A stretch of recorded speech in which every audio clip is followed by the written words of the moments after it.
First security Islami bank PLC business 24 এর স্বাগত। পুরো আয়োজন জুড়ে আপনাদের সাথে আছি আমি রাকিব আল জাবেদ।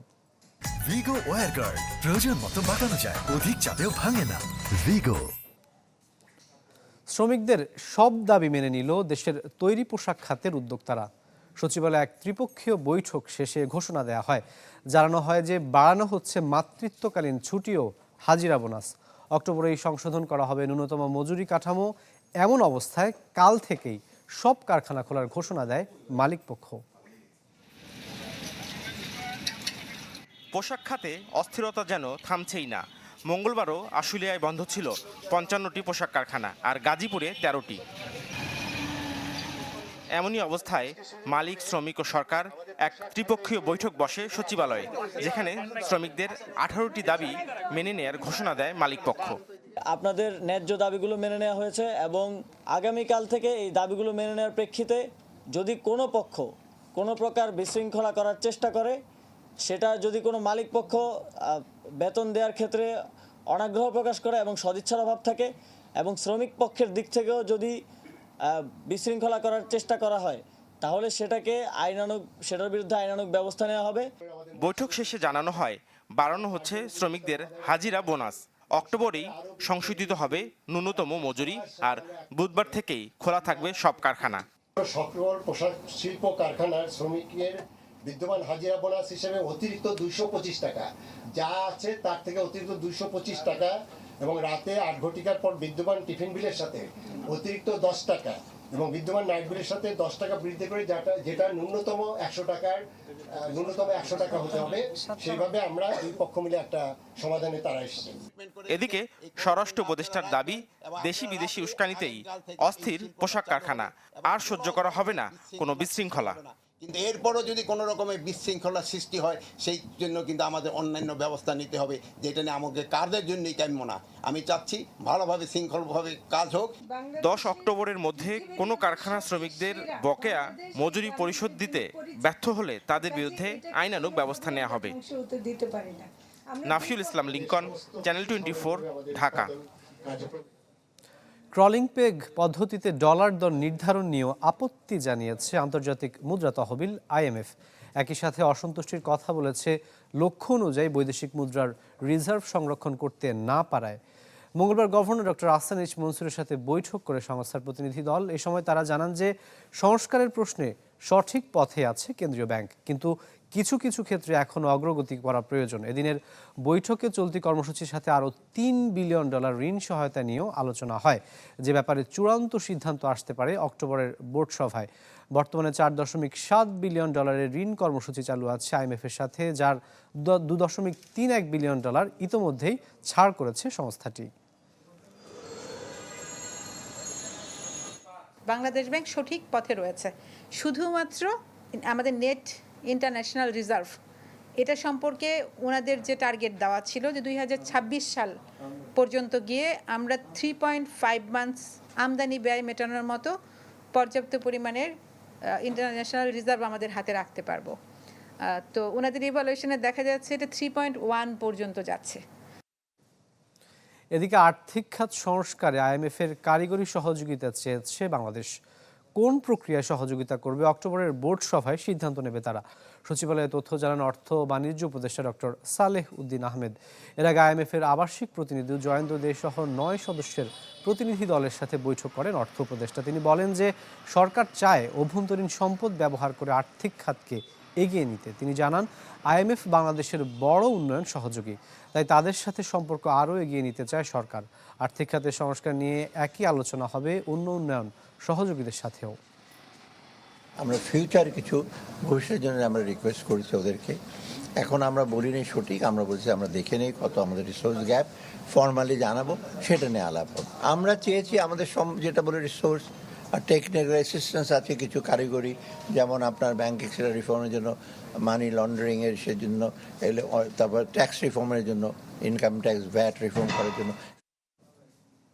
মূল্যস্ফীতি নিয়ন্ত্রণের নীতি সুধার আরও 50 বেসিস পয়েন্ট বাড়ালো কেন্দ্রীয় ব্যাংক। ফলে কাল থেকে নতুন হার হবে 9.5%। বাংলাদেশ ব্যাংক এক প্রজ্ঞাপনে তথ্য জানায়। এতে বলা হয় যে মূল্যস্ফীতির লক্ষ্যমাত্রা অর্জিত না হওয়া পর্যন্ত এই সিদ্ধান্ত চলমান থাকবে। এই সিদ্ধান্তের ফলে কেন্দ্রীয় ব্যাংক থেকে বাণিজ্যিক ব্যাংক বা প্রতিষ্ঠান ঋণ অর্থ ধার করলে সেক্ষেত্রে 9.5% হারে সুদ গুনতে হবে, যার প্রেক্ষিতে বাড়তে পারে গ্রাহক পর্যায়ের ব্যাংক ঋণের সুদও। একই সাথে নীতি সুধার করিডোরের ঊর্ধ্ব নিম্নসীমার হারও বাড়ানোর ঘোষণা দেওয়া হয়েছে। এলো instant milk powder happy cow, যেমন সাশ্রয়ী তেমনি পুষ্টিগুণে ভরপুর।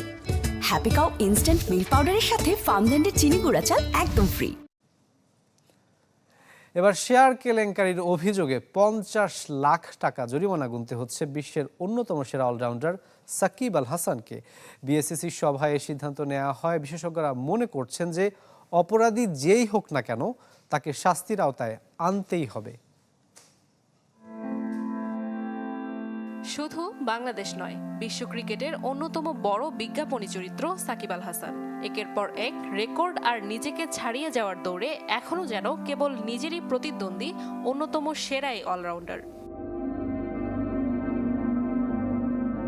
দিনের পর দিন ক্রীড়াঙ্গনের দুহাত ভরা সাফল্য সাকিবের এগিয়ে যাওয়ার পথকে করেছে আরও মসৃণ। তাই তো অর্থবিত্ত আর বৈভবের প্রাচুর্যে বদল আসতে থাকে তার চিন্তাভাবনা এবং পরিকল্পনায়, যা কখনো তাকে প্রতিষ্ঠিত করেছে ব্যবসায়ী সাকিব আর কখনো বা রাজনীতিবিদ সাকিব হিসেবে।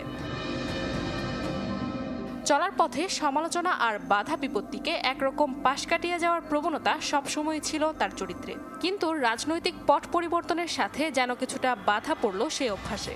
তাই তো হত্যা মামলা ঘাড়ে নিয়ে বিদেশে থাকার এই সময়ে আরও দুঃসংবাদ, বিএসইসির 50 লাখ টাকার জরিমানা। ম্যানিপুলেশন হয় বাজারে, কোনো কারসাজি হয়, এটার বিরুদ্ধে তদন্ত করে শাস্তি দেওয়া এটা অত্যন্ত প্রয়োজনীয় পদক্ষেপ মার্কেটের স্বচ্ছতার কারণে। বিএসইসি জানায় প্যারামাউন্ট ইন্স্যুরেন্সের শেয়ার লেনদেন কারসাজিতে জড়িয়েছে সাকিবের প্রতিষ্ঠান, আর তার ফলই মোটা অঙ্কের এই জরিমানা। যেখানে তিনি ছাড়াও একই অভিযোগে জরিমানা গুনতে হবে এশাল কমিউনিকেশন, আবুল খায়ের, আবুল কালাম, জাহেদ কামাল, মোনার্ক মার্ট এবং লাভা ইলেকট্রনিক্সকে। সব মিলিয়ে যেখানে টাকার অঙ্ক 1.5 কোটির ওপরে। তাকে পেনাল্টি দিতে হবে, তাকে জরিমানা করা হবে। সাকিব বলে বিশেষ কোনো তাকে ছাড় দেওয়া হবে এমন কোনো ব্যাপার। জানা যায় মোনার্ক মার্টের প্রতিষ্ঠাতা আবুল খায়ের হিরুর সাথে সাকিবের সখ্যতা পুরনো। তারই মাধ্যমে শেয়ার বাজারে যুক্ত হন ক্রিকেটার সাকিব আল হাসান। নাদিয়া ইসলাম তুলি, চ্যানেল 24, ঢাকা।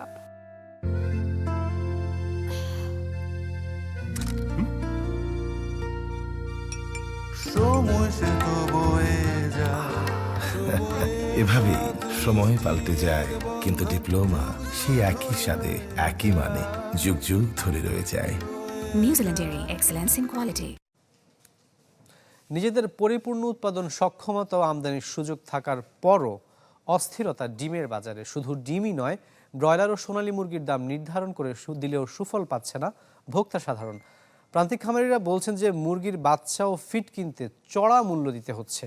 সেজন্য কর্পোরেট প্রতিষ্ঠানগুলোর চুক্তিভিত্তিক খামারি ব্যবস্থাকে দায়ী করেছেন কেউ কেউ। আমিষ হিসেবে বরাবরই খাদ্য তালিকার শীর্ষে ডিম। মাছ মাংসের তুলনায় দাম কম হওয়ায় জনপ্রিয় মধ্যবিত্তের কাছেও। তবে মধ্যস্বত্বভোগীদের দৌরাত্ম্য আর কর্পোরেট প্রতিষ্ঠানের দাপটে প্রায় অস্থির হয়ে ওঠে ডিমের বাজার।